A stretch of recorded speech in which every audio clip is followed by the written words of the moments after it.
Can everybody see my screen okay? Yes. All right. So we're going to start talking about setup.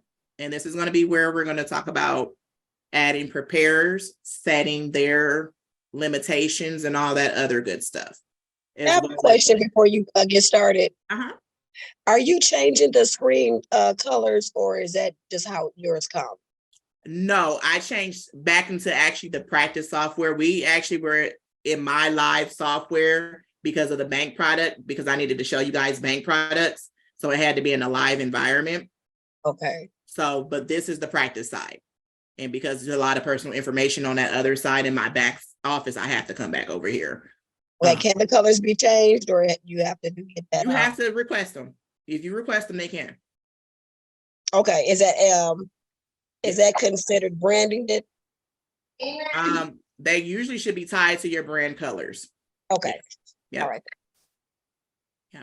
All right. So again, we are here. Our familiar dashboard is gonna, regardless of what side of the software you're on, practice, live, the dashboard is gonna be the same. So we are going to start here at our setup tab. So we need to add preparers. So you would just click the guy here, add new preparer. You'll create a username, password, a password hint, first name, last name, preparer type should be registered preparer if it's going to be a preparer that's actually doing returns. Now, if you have a data entry only person, create data entry only, and all they can do is data entry. If you have a remote location, it's going to be, their permissions are going to be very similar to data entry as well. So we're going to come back up here and we're going to act like we have that registered preparer. So that's when you have to make sure you're putting in their P10, a valid phone number and email address. So do we need SSN and P10, or either one is enough? Say that again. Do we need a preparer SSN and a preparer P10, or P10 is enough? Their social number, you don't need a P10 is enough. So just where the asterisks are. Okay. Yep. If you I don't have P10, what I do, please? Say that again. I didn't get yet P10. So can I use my social security? No, you're going to still need a P10 regardless. So you have to go on the IRS.gov and get your P10, and your coach will help you with that. Yeah, before you can use our software, you'll have to have your P10 and your EFIN before you can register. So we don't have to worry about this prepare pin signature section unless they're in one of these states. So don't worry about this.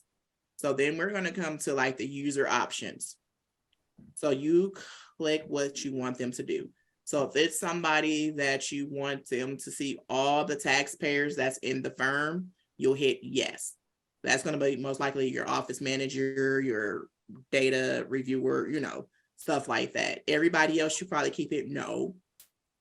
Do you want them to be able to delete client records or firm records? If that's a no, then don't check it. If you want them to be able to go in and modify pricing, and that's basically setting pricing or adding discounts, you hit that. If you want them to be able to file amended returns, you'll hit that. Print returns, disable view and print configurations, email tax returns, and access to change preparers and returns. So if you want them to have those options, you'll check the boxes. These are going to be probably your typical ones, just depending on your office. If you let them touch pricing, if not, file a return, and amend it, print, email, right? Other than that, that's it. That's it. Yep. So then when you come to admin access, you want them to have client access because you want them to be able to look at their clients and do things right. They can schedule, they can do letters. You want them to have access to bank products and most likely probably forms and tools, right? Yeah. So if you do not want them to have access to eFile, do not check that box, okay? No eFile, no box. Fine. Okay, so I have a question that why wouldn't you want them to e-file if they're going to be filing? Because you probably want to be able to review the return if it's on your EFIN before it goes out. Oh, okay. Yeah. So they can do the whole return. They just can't hit submit. That's right. Yep. So Okay, thank you. Setup tab. But if you are working on your own, you don't have to. You don't have to worry about that, right? No, don't worry about that. No, this is going to be like when you have preparers, like a lot of, preparers in your office that's working under your EFIN. Okay. You just do, what works for your scenario in that and you give them situation. access. Okay. Yep. The setup tab, keep that unchecked. They'll still have access to be able to go in and do like their signature under the setup tab, as well as their like preparer settings, but they can't touch anything. I bought some. So that's when you're doing this. I I'm know. going to come out of this. I'm going to go back over here. Show me what going. I don't like setting up preparers when I have y'all on, because guess what? I always have to keep on trying at passwords and everything else. So it's embarrassing. So we're going to play with what I have. So this is the admin tab. So this should be you. This first one should always be you, right? So in here, I remember I talked about your ERO pin right here. Your 5-digit pin signature, pop it in there and it's there. You don't have to put it in after every return. And if you pop it in, it should carry over to all, even your preparer's returns, because you are the ERO. It should carry over. So nobody should have to keep entering in a pin time and time again with that one. And again, this is the admin. This is the main person that's set up under the software. Okay. Okay. And then, let's see, this is a prepare. This is, so these icons right here, y'all see these icons. So this, I know y'all heard we talk about this code a couple of times for the mobile app. This is the code. Every preparer has their own separate code. It's going to be different for each and every person. And what that does is when they're setting up on the app, it personalizes it so it carries over directly to just to that person. So you don't have to worry about random returns coming over into your software and you don't know who they belong to. So because once they use that code, and if you mark this, that preparer is going to get an email that somebody's uploaded something on their behalf so they can get in there and start working it. How do you raise? You want to go ahead, ask your question. Did you hear that? I'm sorry. Yeah. I thought I was on mute. I've been messing around with my phone for like 10 minutes. Like, where is the raise your hand? Child, help me, Lord. So I did see like 2 exclusions in there for New York State preparers, and I just happen to be in New York State. What are those exclusions for? Or like, I saw like 2 places where it says it applied to New York State preparers only. I think they get a number. They get a prepare a number. I know that's like a test right that there. you guys have to take. Yep. So, and they should get a number that's New York specific. And then the exclusions are like your attorneys, your CPAs, stuff like that. Because some people don't have to have it. So that's where your exclusions fall in at. Okay, is there something that that I need to do extra because I am going to be a New York State preparer? Or what exactly does that mean? Who sent you over, Kelly? Posh. Okay. So there's a website for New York, for the state of New York, for what preparers have to do. It's like some kind of class registration. If you're out of state, because I have a couple clients from New York. If you're out of state and you do between 1 and 10 returns, they give you this one number. You have to go online and apply. If it's more than 10, it's a separate process. So you do have to go to their to the New York website and follow the steps. Yep. Since you're in New York, so yep, exactly what she said. Okay. It's always something extra from New York. I know when I used to sell insurance out of New York, I'm like, oh God, here we go again. Yeah, it's just always some crazy rules for New York. Okay. California. Thank you. Yep, California too. Yep. All right. So this is our preparer setup. So we have all of that good stuff here. So you can also have a login summary when people say, I tried to log in the software and I couldn't get in. You be like, let me see. Today, what did you do? Nothing. You know, it could be nothing or it could be something. See, it tell me login date, IP address, and how long. So that's Yolanda, I had a question as far as the pins, assigning pins. If a person forgets the pin and they're trying to go back in and work through the software and they just cannot remember this pin, would I have to delete that person and put them back in from the start, or how does that work? You should be able to go in that prepare. We're gonna hit save and continue. We're gonna skip this. And I don't have a pin added for this one. But if I had a pin added, it'll let me change it or something if need be. But no, you shouldn't have to delete them. And you can always have them do some standard. I'm sorry, Shalonda. Yeah, but I'm some just very talking. standard. Yeah, go ahead. I use the last 5 of socials, 5 numbers. They won't forget it. Yep, exactly. Okay, I'll stick with it because I remember when I tried to change a pin, it was asking for the original pin. Oh, it's only 4 digits. So 1, 2, 3, 4. Same pin. And you just delete the pin. If they forget it, delete it. And start over. See? So Shalonda, right there where you are, delete that and see it's gonna ask you for the original pin. So that's where the problem came in that, because I believe your software person, so your service bureau, right, they'll be able to reset it, because I know I had to do this a few times last year because they always forget stuff. But yes, okay, you're right. It does ask for that, but you can delete it. Elise?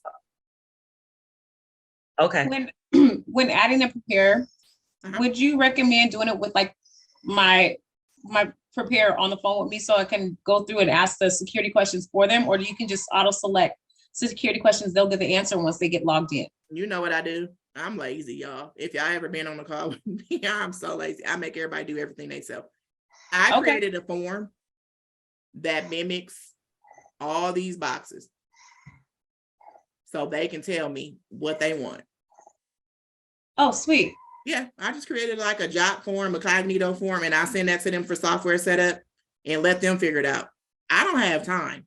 And if I have to like change anything within their password because of what, it didn't meet the qualifications for the password, then I'll just update the password on that form and it updates back to them. But you send the form to them, like email this form to them, or just? It's like a cognito form, a job form. I don't know if you use any of those. Yeah, those will be your best friends. Oh, I'm about to bug Sham. Okay. Yep. Just get with me later. Yeah. All right. Thank you. You're welcome. So no, Question. Go ahead. Once you set up a new prepare, will they get their own login information to log into the system? You have to send it to them. So that's what me and her was kind of just talking about a little bit. So once you create this, and that's why I said have them create their own username and password, and then be like, okay, it's all done, and they have that form because they have access to that form or back and forth, or you can email it, create a template. You can even do that, just create a template or have a standard formation of how you're going to create usernames, right? And then a temporary password, create a temporary password too. You can do that. And then they can go in and change it after like 24 hours. And how you do that, you'll just come in and then you'll just hit this button and change a password upon next login. Yep. Do this too, like, because they have to reset their passwords every 60 days. Okay. Yep. So if you're kind of keeping track, I don't know what your processes is, go ahead and mark this at like day 50 or something. Right? So it can just change. But no, you have to send it back because the computer does not send them information. That's the one thing it doesn't do, is send them their login information. But no. So once I set them up, then the computer will give me their login information and then I'll send it to them. You'll create it. So let's see, let's act like we're at a new prepare, right? So whatever, create account name. So whatever account name you create, which is their username, aka account name, aka username in the software. Whatever that is, you give that to them. Whatever that password is that you created, you give that to them, and then they'll go in and set up. If they'll go in and set that up. Okay. Like that. So depending on like how you do things, if you have like a uniform format of usernames, or let them create their own usernames, because you can, like I said, create a scenario in which you give them the rules of how it needs to be set up and have them do it themselves. So you're not trying to sit here all day trying to play with usernames, passwords, and stuff like that. So that's one option. So this is all the preparer stuff. So if you ever needed to disable somebody, I don't know why this is off, you can go in and you can actually delete them. Delete them, and it ain't gonna do nothing but disable them. So you can do that.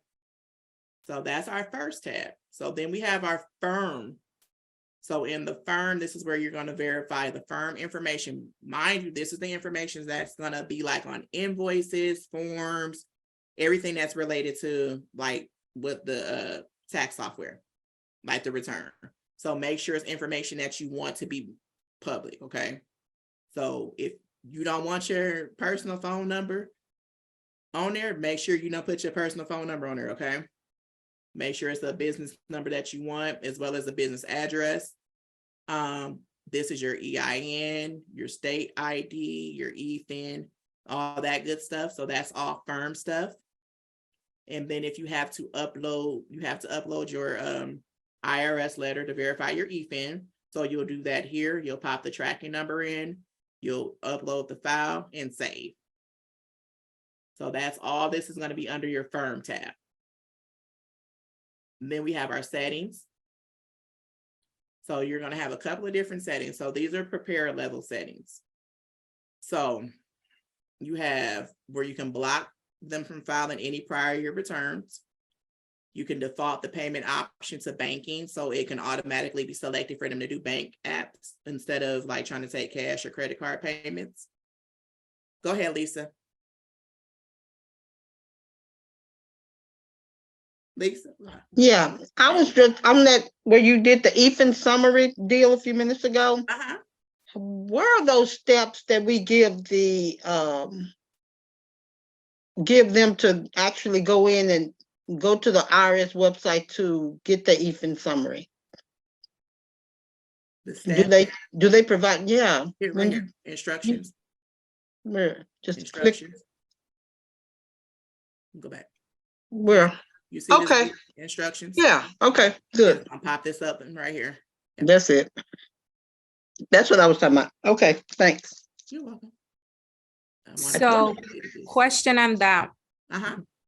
When you set up, you have to upload that EFIN letter to the software? Yes. Okay. Yeah. That's the letter that you get from the IRS with your EFIN number. Yep. Okay. Application summary, just print it. And then while I'm not, hopefully I always just copy and paste it from here and then copy and paste it right there. So I'm not typing it and messing it up, because I'm probably most likely going to mess it up. But I was wondering why somebody sent me that today. Do you have to do that for every return? No, this is a one-time thing, and this is on the ERO level. So this is just for the main office, the main software for you. Yeah. Okay. All right, so let's go back to our settings.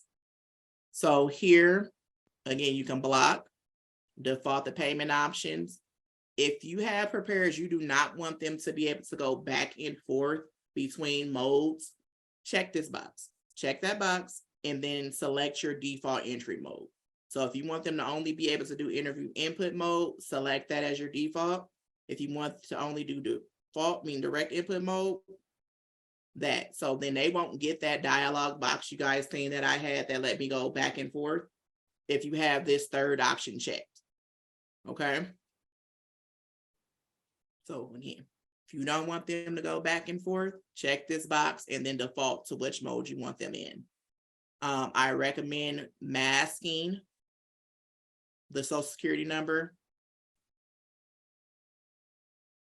at least to the, just showing the last 4. You can also default all tax returns for somebody 65 in order to be the senior return. Let's see. And then you can also do not allow deletion of DM docs. So they can't delete any documents that were uploaded to the portal. And then you can actually block the business tab as well if you don't want them doing business returns. So that's the first section in prepare settings. This here is just really going to get preferences on what you see when you go into the client management tab. And when you see the list of clients, when we go to our client list, it just kind of gives you what you see. Your primary, filing status, email, social, and daytime phone number are preset. I typically just have return status and bank status. So, because I just want to see those things when I log in. I don't care about all of that. That's just overkill. That's too much information. And then you can also select use current date as signature date, print the name under the signature as options, and the return values. You can pull the federal wages over into the state wages. And you can have the system round the money to the nearest dollar. And then you can also default prepare as a third-party designee. So these are the prepare settings. So, and then once you select all your things, you just hit save changes. If you wanted to apply those same settings to every prepare, you just hit this, and then it's going to give you the option to check all the prepares you want to apply that to, and then save changes. And then they all should have the same defaults. Cool. All right. So then now we're going to come, sorry, I lied.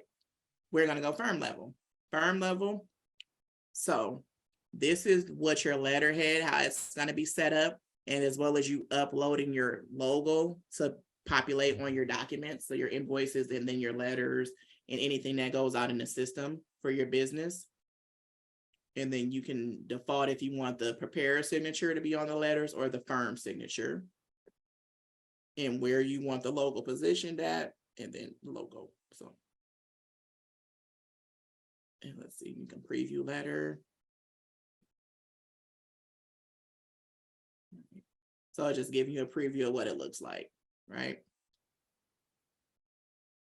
All right. So then our next thing is going to be our invoice information. So you're going to have to go in and set this up when you get into the software as an ERO. So create a prefix and then a sequence starting for your invoice numbers, as well as an office location. And then if you want to have detailed fee disclosure for bank products, you'll mark that here. And then if you want to treat all bank payments as an invoice until they're fully paid, you can do that as well. But remember, you're going to have to manually go back in and post payments once they pay out. So again, these are your invoice settings. Any questions between the letterhead and the invoice settings? No. Okay, perfect. So then our email configuration. So it just shows you the information that can be preset into your emails and how it looks. Nothing fancy. They do a pretty good job defaulting all this good stuff. So again, don't worry too much about this unless you're one of those people that want to play with it. But let's see, because you do have just these are your only font options. You can make the sizes bigger though. Got some color, you can play with color. Just all that good stuff there. You don't want to close it once. So they are preset letters. We don't have to do anything. They're already preset, and only if we want to change something we can change it. Exactly. Yep. Thank you. You're welcome. So then we have our print preferences. Nothing fancy here. You really, again, don't have to check anything here. because these are going to be the same options you have to check when you actually go into view print. Then your watermark settings, you can position it how you want to and what you actually want it to read and on which document you want it to say, right? So if you want to say client copy, do not file, that's what it'll be on the client copy. Client copy, do not file. Portal copy, or that, however you want to label it, you can do that, and then again set the direction of how you want it to go. And then here are your signature preferences. For me, I select these top 4. That allows the signature to carry over to all these situations. So on all federal forms and schedule, on all state forms and schedules, on the bank products, as well as the due diligence worksheet. So those are pretty standard. Do not print taxpayer name under the signature. You can click that. Do not use preparer firm's signature in my return. But again, you have to sign every return. So you want the signature there.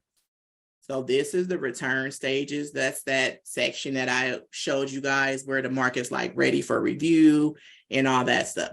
You would have to go in and actually select these ones in order for those ones to appear. And you can label them however you want to label them as well. And if you don't want to see that return dialog box, you can turn it off as well. But again, that's the option to have the preparers move it to different stages so you can keep track of what's going on in the software. And then you hit save changes, so those will apply. So again, that's your firm level settings, letterhead, invoices, email, printer, watermark, signature, and return stages. This tab is W7 agents. I don't know if we have any W7 agents in here, but you can just pop your information in there so it can pull over for however it needs to pull over for that situation. So again, that's your settings tab. Our next tab is going to be our bank tab. The bank tab is basically where you're going to go in and enroll in your bank products. So once you have your EFAN letter uploaded with the tracking number, this should be a go for you. You should have options. And then once you're ready to enroll, you'll hit this icon down here, the white and green, enroll with bank. You'll choose between the 3 banks, TPG, Refund Advantage, Republic Refund. Whatever your preference is, do your research to see how that works for you. No matter which one we choose. So let's say we choose Refund Advantage today, save and continue.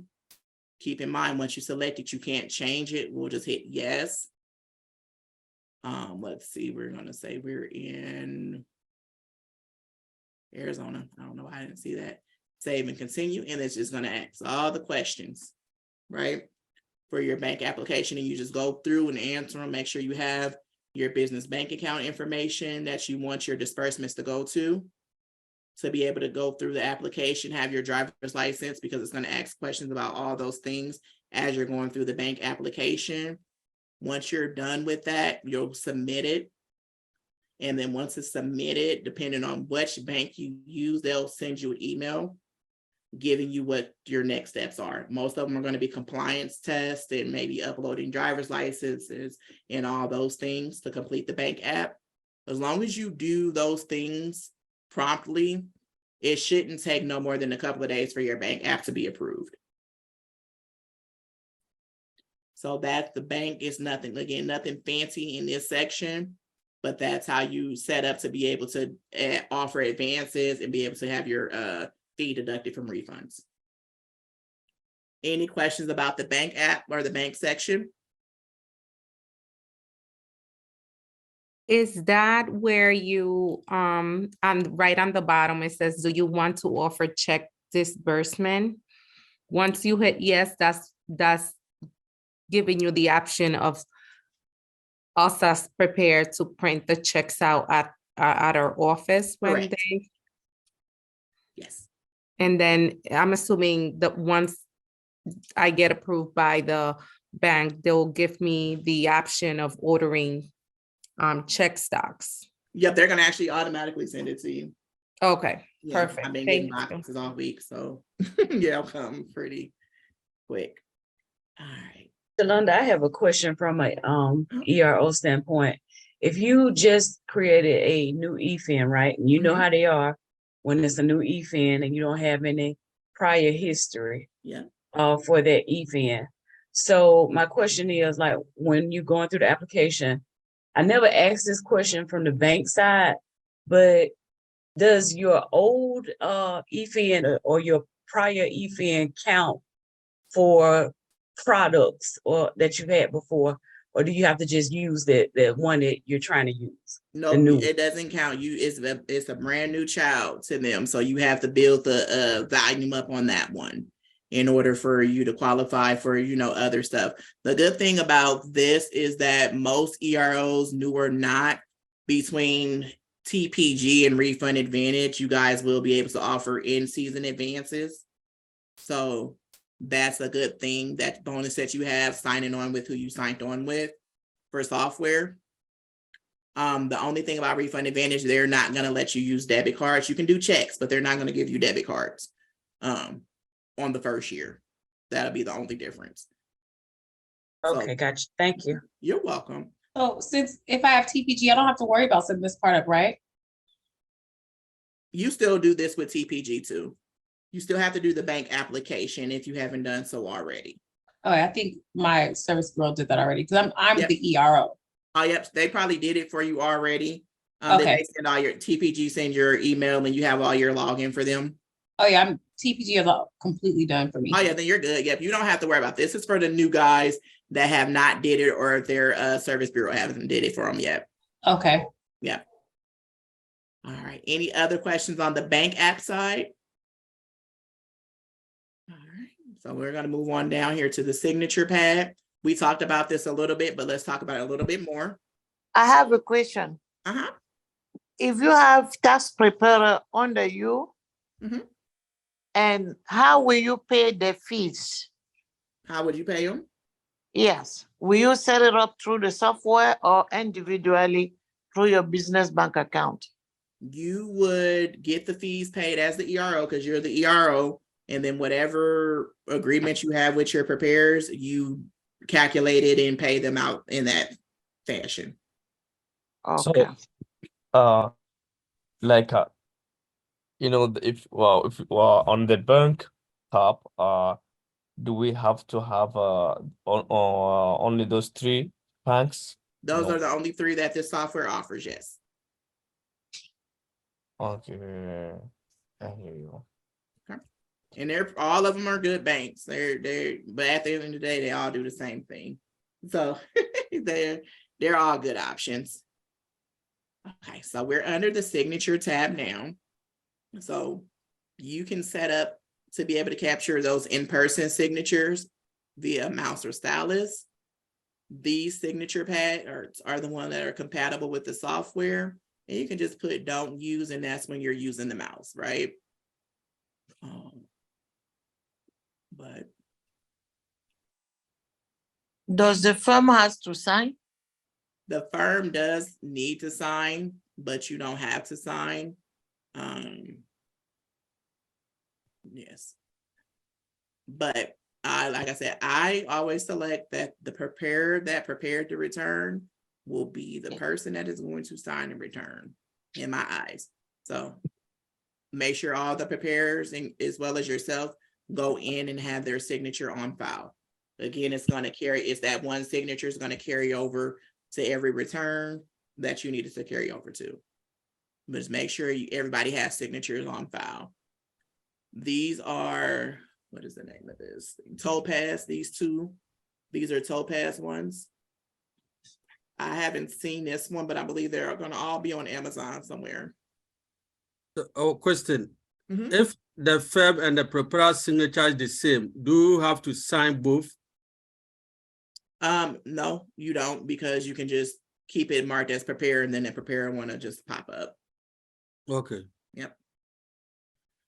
All right. Any questions about signatures or signature pads?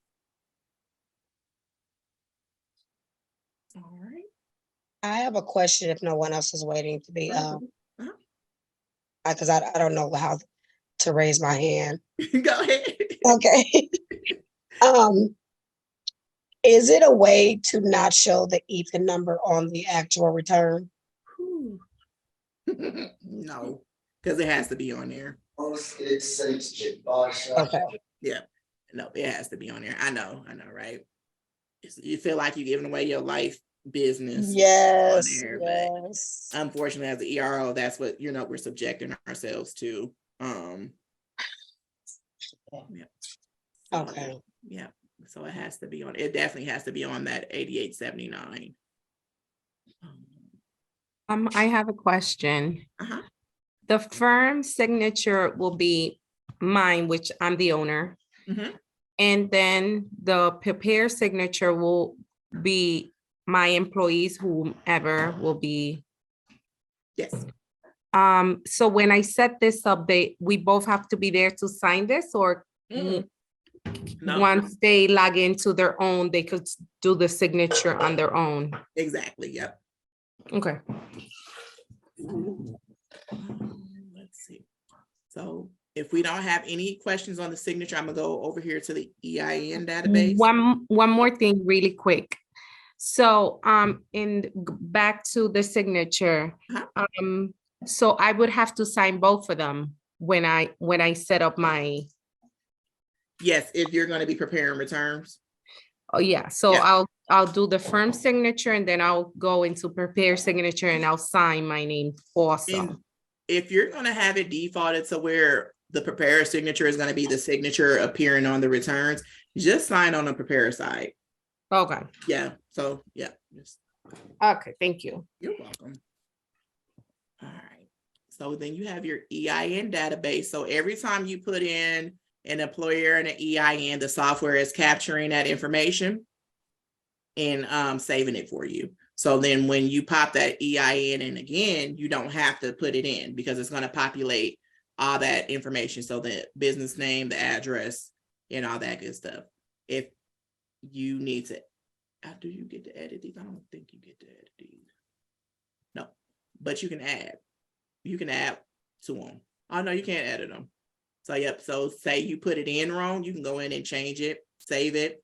If you have a database of frequently used employers in your area or whatever, and you have like tax clients that come from there, you can go in and put that information in and already have it in the system. That's one way to do it. But again, the system keeps track of all the EINs that you use within the software. So Shalonda, write down that part. I'm used to Pro Series and Intuit. And one of the things that they didn't have was state, keeping track of the state IDs. Does this have the state IDs as well? They can be added, or just only the federal? I know it's only the federal, but what I do know is that it does remember the states. And when you're like using it again, it will like pre-populate that state in a lot of circumstances. It's not going to be all the time, so I don't want to guarantee you all the time that it would happen, but it does remember those states. It's just not giving us the option to add them or use them here, but it does. Okay, gotcha. Yeah. And then we have our IP information. I'm not real tech savvy, so I can't give you a straight answer on when this matters. But I do know that I've had circumstances in which my preparers were out of country and they logged into the software and it shut the whole software down for a security reason, because the software felt like it was something happening that shouldn't have been happening. So I had to call in and get their IP address and their location added to the safe list. So I guess in order to prevent that, that might be a good idea here, right? For that particular preparer, if you know that they're going to be like in different places. So that's the only reason why I would see it be necessary. And then last on this side, we have our support tab. So you have all your IRS information that you can just kind of click and get directly to on this side. So if you need to see forms, so see what the 1040 is looking like this year, bam, there's the 1040. These are all blank, right? That 8332, it's right there, bam, because you got to mail it in anyway. What else we got? And then if you have publications here, so if you have questions about certain scenarios, they're here for you. Let's see, tax forms again, instructions, additional information. You can do W-4s. So you can actually do W-4s inside the software for your clients. Say you did their return, you see they ain't have not a lick of federal taxes coming out, like you really need to fix the situation. That's why you but owe every year. Let me help you. So you can fill it out for them and print it out with their tax return. They can do the paper application, then there's your e-file. So just different forms. That's here. Then you have your tax table, federal tax table. You have your frequently used links. So all that stuff is here. And then you actually have videos. They're not my videos, but there are videos in here about the software as well. Just some pretty basic stuff. So how to direct input mode, interview input mode. Does it have publication 17 and the ESC chart? Right here. First one. Okay, that's all I need. She said that's all. Yep. Yeah, it's right there. Yeah, let's see. So that is those. Where did you go to access this information? So right down here, can you see it where it says support?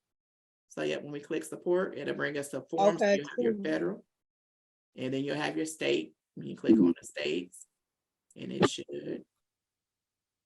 I don't know why it's not working. They'll get it fixed. I don't know why it's not working. Let's see. All the states are broke.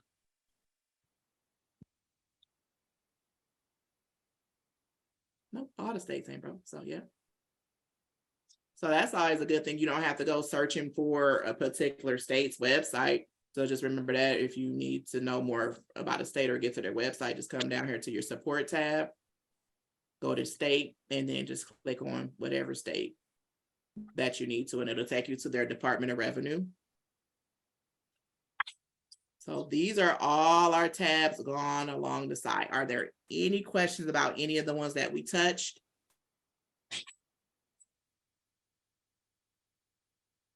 You guys are good? Okay, cool. Are you still recording this all the way to the end? Yep, it's still recording. Thank you. Thank you. You're welcome. All right, so we're back up here. So we talked about prepares, adding prepares, some of the different settings and all that good stuff.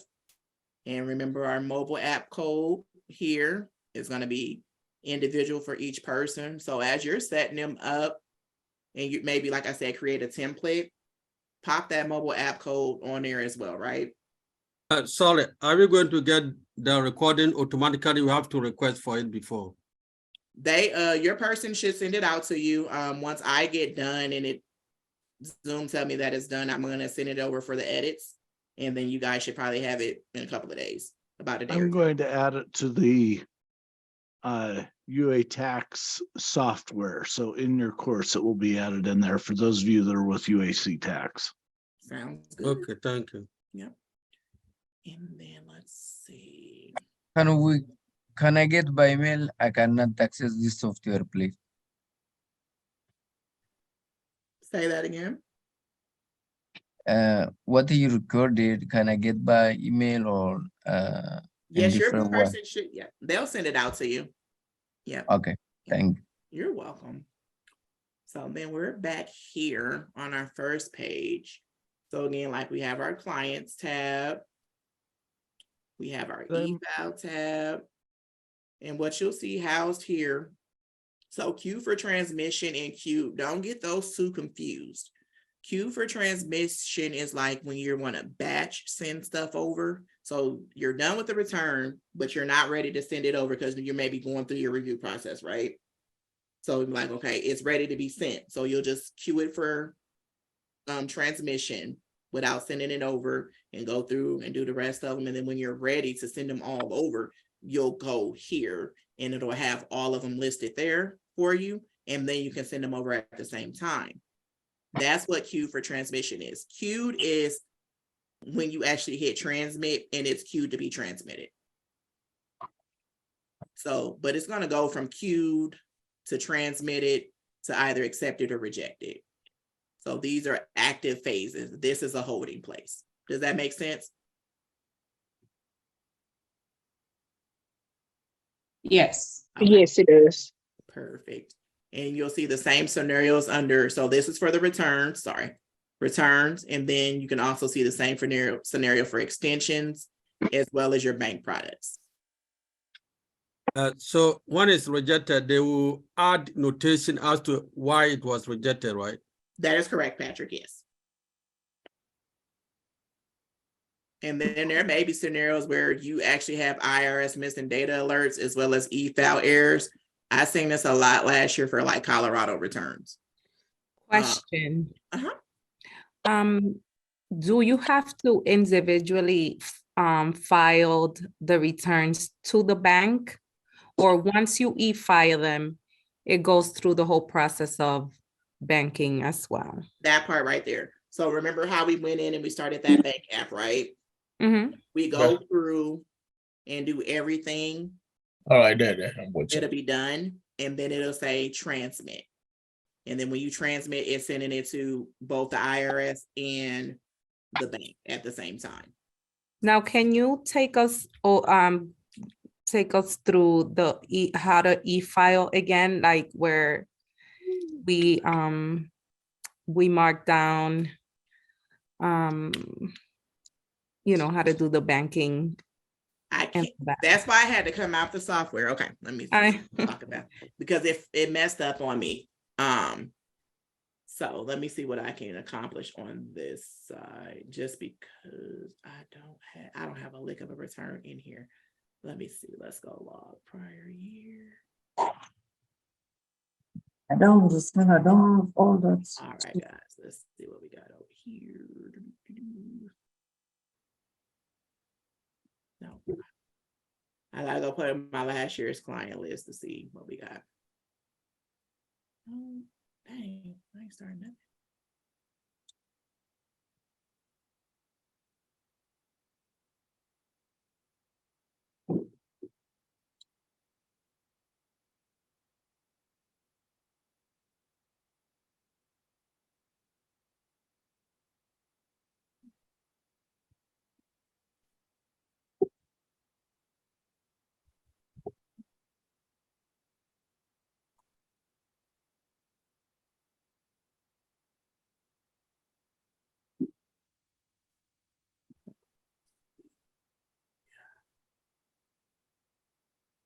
I was trying to find one that I had that was done so I can at least show you. So give me 1 second.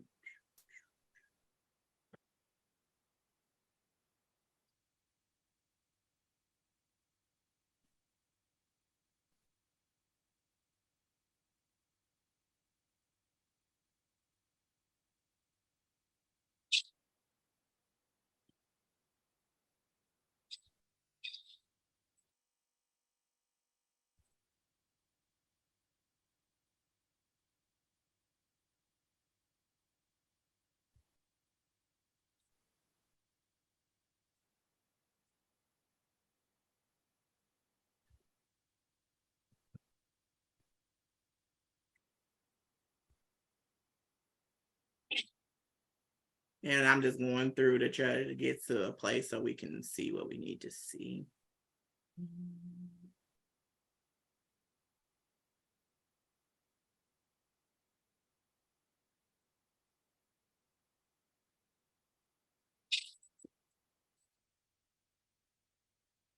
I was moving too fast.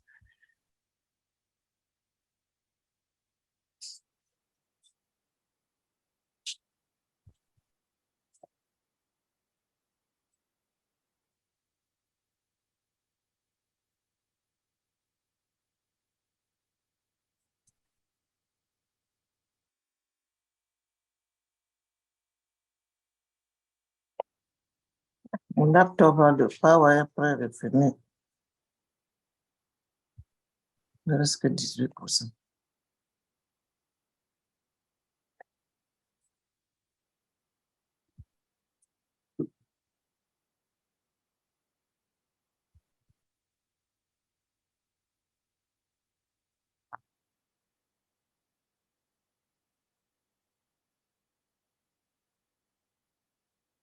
Hello, I have a question.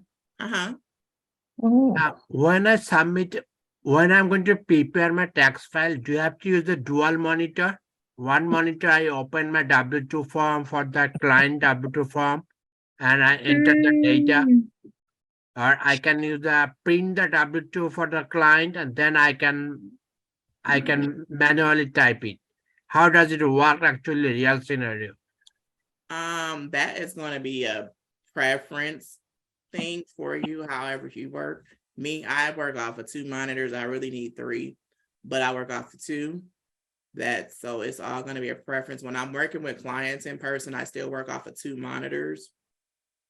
And I use a signature pad. But again, it's going to be a preference for you there.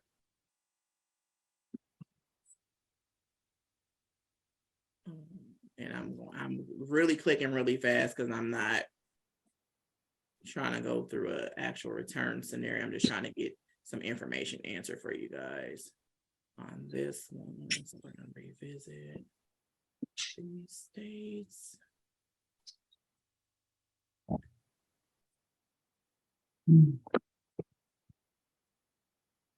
I would say if you guys are working virtually, man, most of your stuff is going to be coming to you through like the portal and stuff like that. I would probably have 2 monitors so I can have the information on one screen, have the software on another screen, and be able to just go through the return without going back and forth and minimizing things.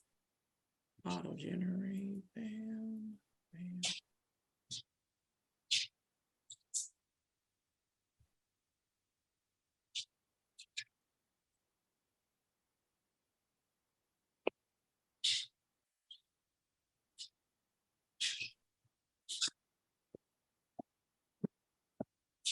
Okay. So now that we are here, basically everything's done, right? We have information in, we have a refund coming back from federal, one from state, and they owe there. So we'll start our payment. Everything always, before you can e-file, before you can do a bank product, before you can do anything, you have to secure payment on how things are going to be paid out. So you'll hit start payment on that previous screen, and then you'll hit add new invoice. This one came out to $295. I don't think banking is probably not going to pop up here because this is last year. Okay, so this is last year, so we're not going to see a bank product. Say we're going to do cash, they're paying $295. We want to mark this. I'm just going to mark it invoice only, save and continue, back to manage returns. So now once you secure however it's going to be paid, whether it's non-banking or banking, you're going to get your transmit now button. So once you get your transmit now button, you hit transmit now, and you're going to pick the forms you're filing. So we're going to do those. So you can actually transmit now, or you can add it to the queue. Remember I said queue for transmit, that's where you'll add it to the queue to be transmitted, right? So we're going to add this one to the queue, bam. So, and then you can remove it from the queue if you needed to, but it's added in the queue, and then you can go in and do it for whatever ones you need to do it for. And then when you're done, you can come to your e-file tab, and then we come here, queue for transmit, and it's right here. Did that answer your question, Johanna? Okay. Yes, you did. Thank you so much. You're welcome, no problem. Any other questions about that process, guys? Now, the prepares that I won't give access for them to e-file, they'll go through all that process, and then the return will sit in here, and then I can review them and e-file them myself. So they won't even get an option to put it for queue. So what happen is, let me go back to Whitney. This will be grayed out. You see how these are grayed out? Yeah. This will stay grayed out. So they'll get through the whole like bank application or payments and all that's done, and it'll be grayed out until you go in and review it, and then mark it reviewed. Okay. Once you mark it reviewed, and then as long as you have your e-file permissions, then that'll button to pop up for you. Okay, perfect. And then it will sit, well, sorry, I didn't raise my hand. Oh, no, you're good. You're good. Where would it go so we can know that it needs to be reviewed? It will be in a separate area, or do I have to go and check each preparer's queue? So if you give them instructions, at least to say, hey, once you're done with a return, I need you to come up here. You see where I'm pointing at? Oh, okay. Yep. Change it. Go to that it is ready to be reviewed. Ready. Okay, you did that earlier. Okay. And whatever your instructions is was 12. Update status. Bam. So then we're gonna come back to our clients tab, and you see right here where it says return stages. We'll drop down here, ready to review. Bam. It's right there. That's under clients? Yep. Oh, okay, cool.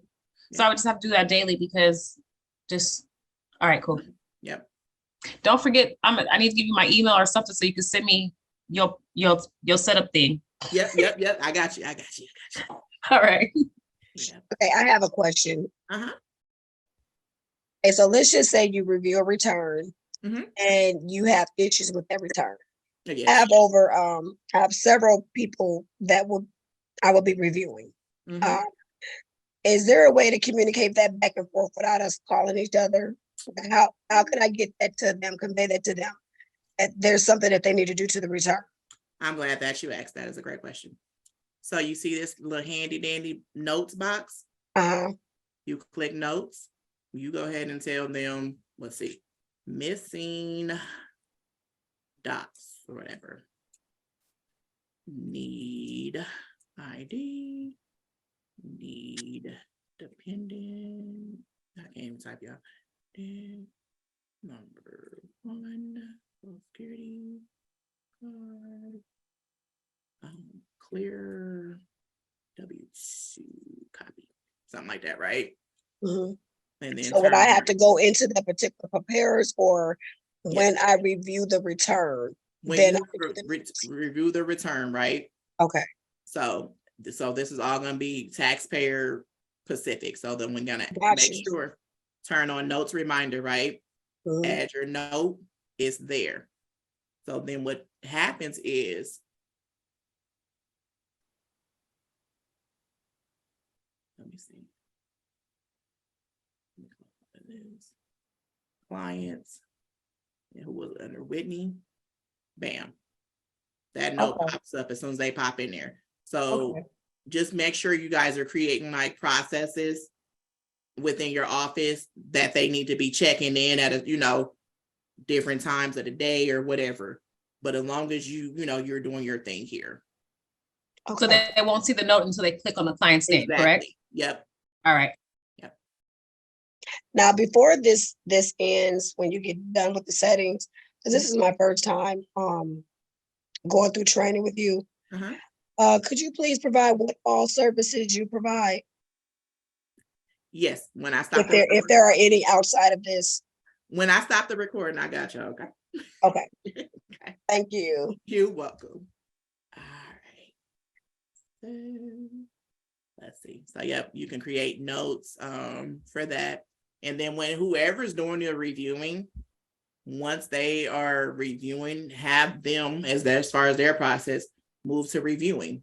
Reviewing as of 12/13 by SL, whatever. Update status. The notes are gonna pop up, but you see return reviewing by whatever their software login is. So that's there. They can check the history of what's going on with the return. So all that'll be here. And then again, when we go to our clients and our return stages and we come down to reviewing, we see that she's under reviewing. And then once I have my reviewers review most of the time, when they're done and it's all good to go, we'll get rid of the notes, right? I don't even delete them. I just turn off I think I turn off. Yep. So it's reviewed. And it shouldn't pop up anymore, but it might. Then I have them change this from reviewing to transmitting. So then that way I know it's not gonna stop until I delete it. What needs to be e-filed now. So I come down to transmit and I'm like, okay, I need to transmit. So it's going to be a matter of, for this to work for you, is the processes that you set up in your offices. And then once I transmit, I bring this down to complete it and we're done. I'm gonna delete this note because it's gonna keep popping up. So let's go ahead and delete the note.